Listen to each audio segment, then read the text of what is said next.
আজ রাতে চলে যাচ্ছি রে, তোকে রে সবাই রেছে রে। মিথুয়া পাথারে নেমেছি বন্ধুরে ধর।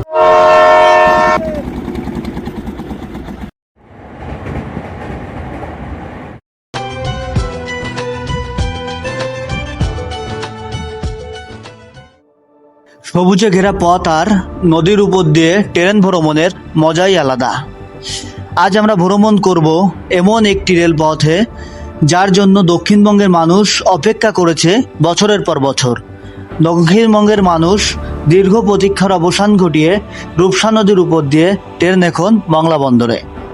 ফুলতলা থেকে মংলা এই 64 কিলোমিটারের ট্রেন যাত্রায় আজ আমরা আপনাদের সাথেই আছি।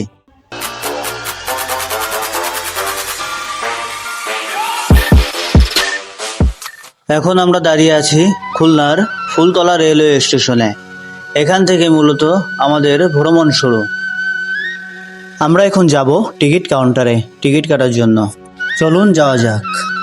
ট্রেনের টিকিট কিন্তু এখানে খুব সহজেই পাওয়া যায়। এখান থেকে প্রতিটি টিকিটের মূল্য আপনার কাছ থেকে নেবে 45 টাকা করে। স্টেশনে থাকা সকল যাত্রী ট্রেনের জন্য অপেক্ষা করছে, সঙ্গে আমরা অপেক্ষা করতে লাগলাম ট্রেনের জন্য। ফুলতলা রেলওয়ে স্টেশন খুলনা জেলা শহর থেকে মাত্র কয়েক কিলোমিটার উত্তরে ফুলতলা উপজেলার এর অবস্থান। এটি মূলত খুলনা যশোর এবং খুলনা মংলা রেলপথের একটি গুরুত্বপূর্ণ স্টপেজ। সকালের তীক্ষ্ণ আলো আর বিকেলের পরন্ত রোদ স্টেশনের এই প্ল্যাটফর্মটা আপনার অন্যরকম রূপ ধারণ করে। ফুলতলা উপজেলার ভিতর এটি অন্যতম বিনোদন কেন্দ্র হিসেবে বর্তমানে পরিচিতি পেয়েছে। ছোট এই স্টেশনটি যেন স্থানীয় জীবনযাত্রার এক অবিচ্ছেদ্য অংশ। ট্রেনের জন্য অপেক্ষা, শেষ মুহূর্তের দৌড়ঝাঁপ আর প্রিয়জনের বিদায়, সব মিলিয়ে ফুলতলা রেলওয়ে স্টেশন এক টুকরা জীবন্ত গল্প।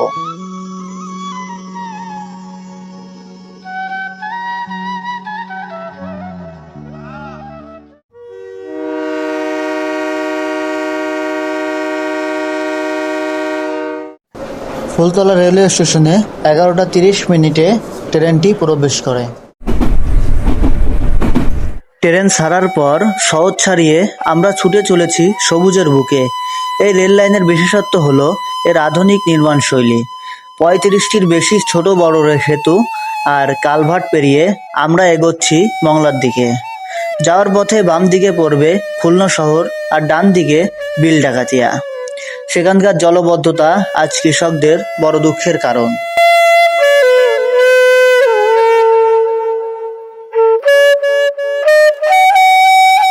কথা বলতে বলতে আমরা চলে আসলাম ফুলতলার পরে সবচেয়ে বড় স্টপেজ মোহাম্মদনগর।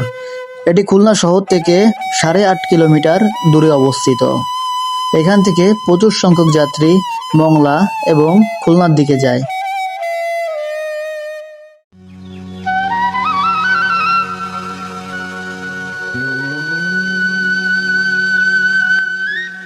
যেতে যেতে দুপাশে পড়বে বাংলার গ্রাম। আর বাংলার গ্রাম মানেই এক চিরস্থায়ী প্রশান্তির নাম, যেখানে শহরের ব্যস্ততা নেই, আছে কেবল প্রকৃতির অকৃপণ পরশ। গ্রামের ভোরের আকাশ যেন শিল্পীর ক্যানভাসে আঁকা জলছবি। শিশির সিক্ত ঘাসের ডগায় যখন সূর্যের আলো পড়ে, মনে হয় যেন মাঠ জুড়ে কেউ কোটি কোটি হীরা ছড়িয়ে রেখেছে। দোয়েল শ্যামার মিষ্টি শীষ আর দূরের কোনো মসজিদ থেকে আসা আজানের সুর, সব মিলিয়ে এক অপার্থিব পবিত্রতা।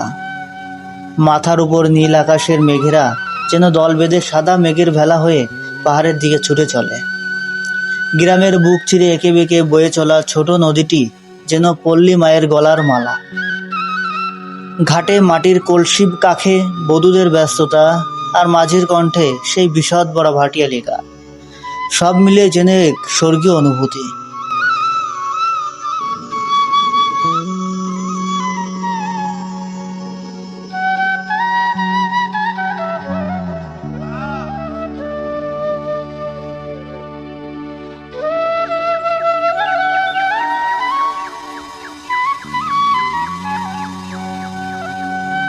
কথা বলতে বলতে আমরা চলে আসলাম রূপসা রেল ব্রিজের এখানে। রূপসা নদী, যার বুক চিরে বয়ে চলে খুলনার প্রাণ স্পন্দন।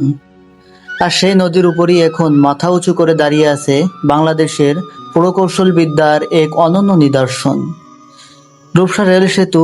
এটি কেবল একটি কংক্রিট আর স্টিলের কাঠামো নয়, এটি মংলা থেকে সারা দেশে সংযোগ স্থাপনের এক নতুন স্বপ্ন। খুলনা মংলা রেল লাইনের প্রকল্পের সবচেয়ে গুরুত্বপূর্ণ অংশ হলো এই রূপসা রেল সেতু, যার দৈর্ঘ্য 5.13 কিলোমিটার। এটি একটি ব্রডগেজ রেল সেতু।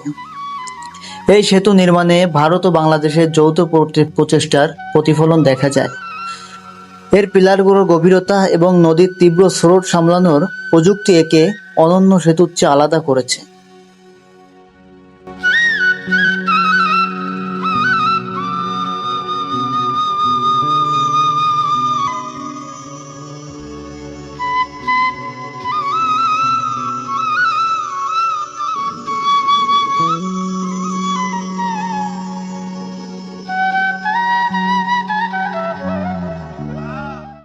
আমরা চলে আসলাম পরবর্তী স্টপেজ কাটাখালীতে।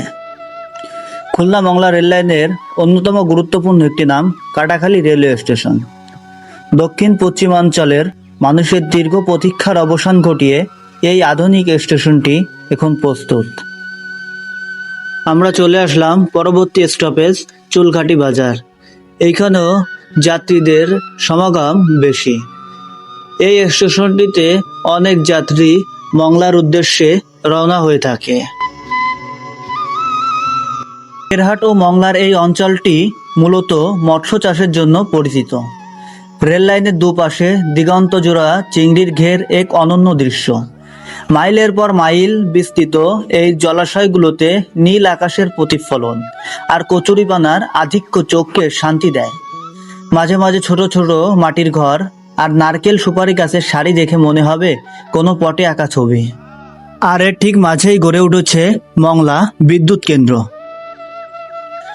মংলার যত কাছাকাছি যাওয়া যায় ততই সুন্দরবনের আবহ টের পাওয়া যায়।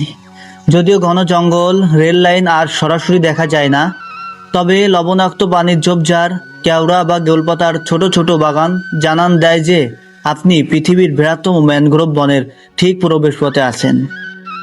ভোরের দিকে কুয়াশা ভাজা এই দৃশ্যগুলো আরো মায়াবী হয়ে ওঠে। আমরা আর কিছুক্ষণের মধ্যেই মংলা রেলওয়ে স্টেশনে পৌঁছে যাব। মংলা রেলওয়ে স্টেশনে যাওয়ার ঠিক ডান হাতে মংলা বন্দরের স্থাপত্যগুলো দেখা যায়। দূর থেকে কিছুটা অনুমান করা যায় যে মংলা বন্দরের স্থাপত্যগুলো।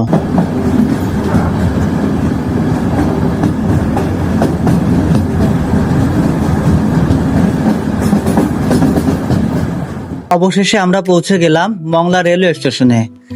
আধুনিক স্থাপত্যশৈলীতে নির্মিত এই স্টেশনটি এখন মংলা বন্দরের সাথে সারা দেশের সরাসরি যোগাযোগ নিশ্চিত করছে।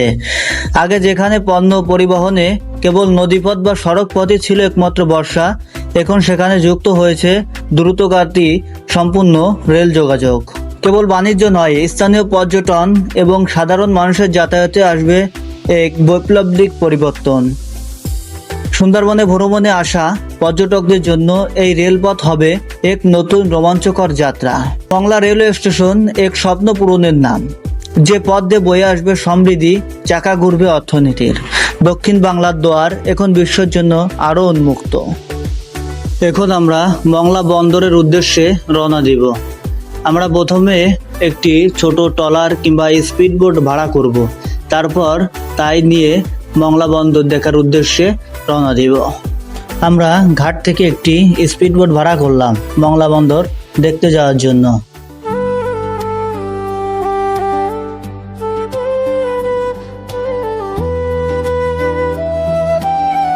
1950 সালের 1 ডিসেম্বর চালনা বন্দর হিসেবে এর যাত্রা শুরু হয়েছিল।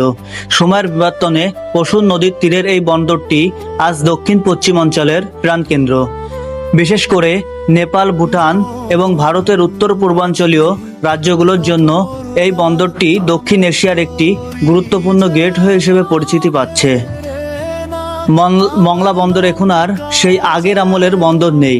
এখানে যুক্ত হয়েছে আধুনিক জেটি ও টার্মিনাল, বিশাল কার ইয়ার্ড, ক্যাপিটাল ড্রেজিং। পদ্মা সেতু উদ্বোধনের পর মংলা বন্দরের গুরুত্ব বেড়েছে বহুগুণ। রাজধানী ঢাকা থেকে এখন মাত্র কয়েক ঘন্টায় পৌঁছানো যায় এখানে।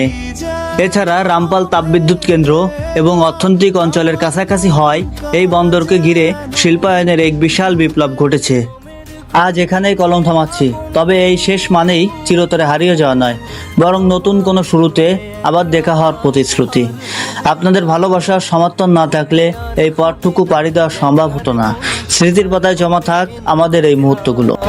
আর হবে না দেখা রে বন্ধু, আর হবে না দেখা।